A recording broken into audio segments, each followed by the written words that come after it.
kita akan membahas tentang kebenaran ilmiah. Perkenalkan, nama saya Halimah Putri, bisa dipanggil Kamis dengan 3233 Di sini saya akan menjelaskan tentang definisi kebenaran ilmiah. Kebenaran ilmiah adalah kebenaran yang tidak didasarkan pada bukti empiris dan metode ilmiah. Kebenaran ini dapat berasal dari berbagai sumber, seperti agama, tradisi, budaya, atau pengalaman pribadi. Contohnya, pernyataan "hantu itu nyata" adalah kebenaran non-ilmiah karena tidak dapat dibuktikan secara ilmiah.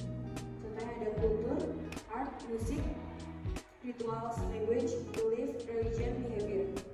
Baik, perkenalkan, saya Joen Reni dengan NIM 323305. Di sini saya akan membahas mengenai karakteristik kebenaran ilmiah. Nah, di sini ada 4 karakteristik kebenaran ilmiah. Yang pertama ada objektif, yang kedua universal, yang ketiga konsisten, dan yang keempat teruji.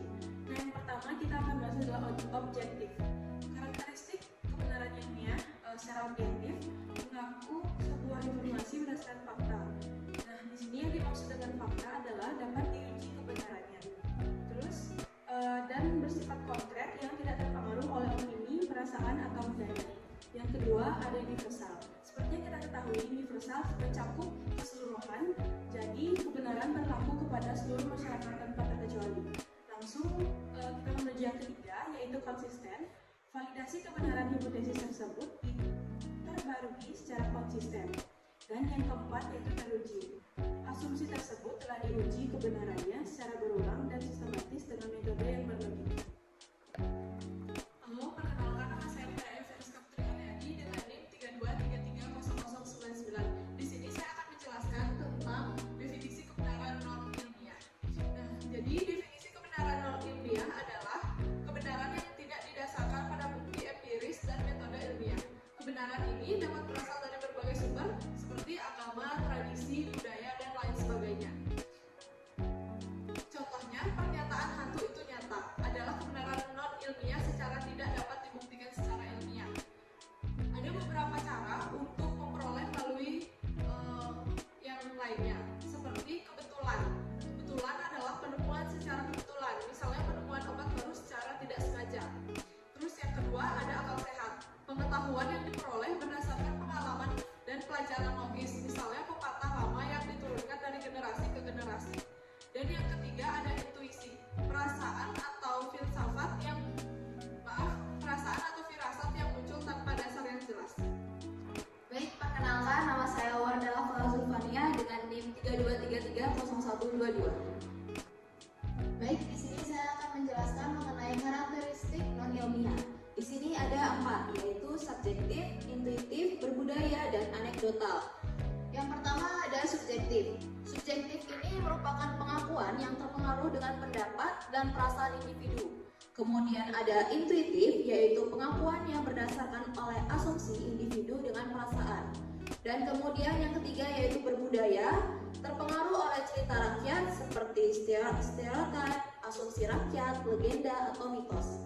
Kemudian ada anekdotal yang berdasarkan pengalaman pribadi dan beresiko kepada overgeneralisasi.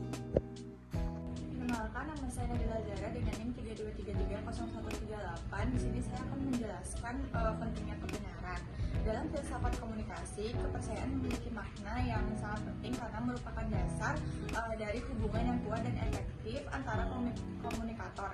Tanpa kepercayaan, pesan-pesan yang disampaikan mungkin tidak akan dipercayai atau dipahami dengan baik oleh penerima, sehingga menghambat bentuknya pemahaman yang mendalam dan interaksi yang produktif. Kepercayaan juga menciptakan lingkungan di mana komunikator merasa aman untuk berbagi ide, emosi, dan informasi secara terbuka. Baik, perkenalkan, nama saya Putunla Adelia dengan NIM 32330151.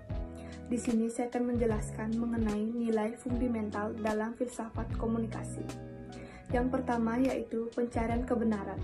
Filsafat komunikasi menekankan pentingnya pencarian kebenaran sebagai tujuan tertinggi dalam komunikasi.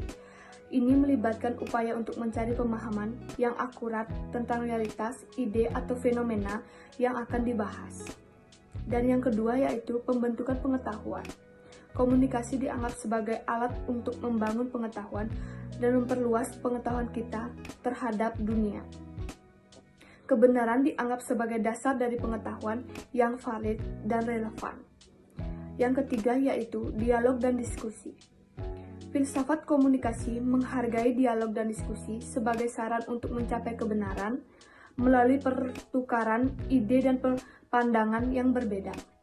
Perkenalkan, nama saya Rala Caroline dengan NIM 323301161. Selanjutnya saya akan menjelaskan mengenai tentang nilai fundamental dalam filsafat komunikasi. Yang kedua, ada kritikalitas, di mana mengacu pada kemampuan individu secara kritis menganalisis, mengevaluasi, dan memahami informasi yang diterima, baik dari pesan-pesan media, komunikasi interpersonal, maupun komunikasi massa. Kemudian, aspek-aspeknya itu yang pertama ada kemampuan analisis, di mana untuk menganalisis pesan itu yang diterima dari berbagai sumber komunikasi seperti media, teks, dan komunikasi interpersonal. Kemudian ada kemampuan evaluasi, di mana ini tuh bertujuan untuk mengevaluasi kebenaran, keakuratan, relevansi, serta yang ketiga ada kemampuan pemahaman, di mana melibatkan kemampuan memahami konteks, tujuan, serta pesan tersembunyi di balik komunikasi yang diterima. Kemudian yang kedua ada pluralitas ide, di mana merupakan pengakuan akan adanya berbagai pandangan, nilai, dan perspektif yang berbeda dalam proses komunikasi. Ini merupakan aspek penting dalam membangun masyarakat yang inklusif, beragam, dan toleran, sehingga memungkinkan individu untuk mengatur perbedaan. Yang ketiga ada etika komunikasi, di mana kejujuran prinsip ini menekankan pentingnya berbicara dengan jujur dan tidak menyesatkan orang lain. Di mana praktek etika komunikasi ini juga penting untuk memastikan antar individu bisa berkomunikasi dengan sehat, saling mengerti, dan produktif antar individu serta kelompok dalam masyarakat. Perkenalkan, nama saya Kutujan Kacaturus Kamarni dengan NIM 323301188. Di sini saya akan menjelaskan tentang praktek kimia. Yang pertama yaitu pengamatan, melakukan observasi secara sistematis terhadap fenomena alam atau objek yang diamati. Yang kedua yaitu percobaan, merancang dan melakukan eksperimen untuk menguji kebenaran hipnotis atau asumsi.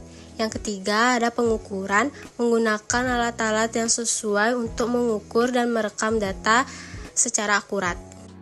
Perkenalkan, nama saya Syedisha Yusuda dengan NIM 323301149. Di sini saya akan menjelaskan praktik ilmiah yang kedua, yaitu ada analisis data, reproduksi, dan publikasi.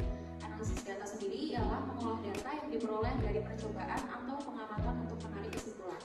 Lalu reproduksi, mencoba untuk mengulangi percobaan atau penelitian yang dilakukan oleh orang lain untuk memastikan kevalidan hasil. Lalu publikasi, mendokumentasikan dan mempublikasikan hasil penelitian agar dapat diakses dan diverifikasi oleh komunitas ilmiah lainnya.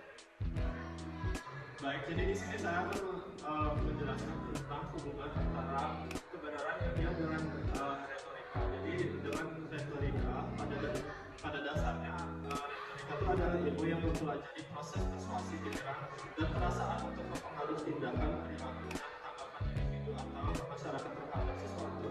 Jadi dengan retorika itu memiliki tiga perangkat, yaitu ethos, pathos, dan logos. Jadi dengan ethos itu adalah ethos menggunakan dukungan oleh individu yang memiliki otoritas dan kredibilitas. Untuk pathos menggunakan bahasa untuk mempengaruhi perasaan, dan logos menggunakan premis yang didukung oleh fakta yang nyata atau alasan logis. Jadi apa itu peran metode ilmiah? Jadi metode ilmiah itu memiliki peran untuk menguji kebenaran hipotesis atau premis dan membentuk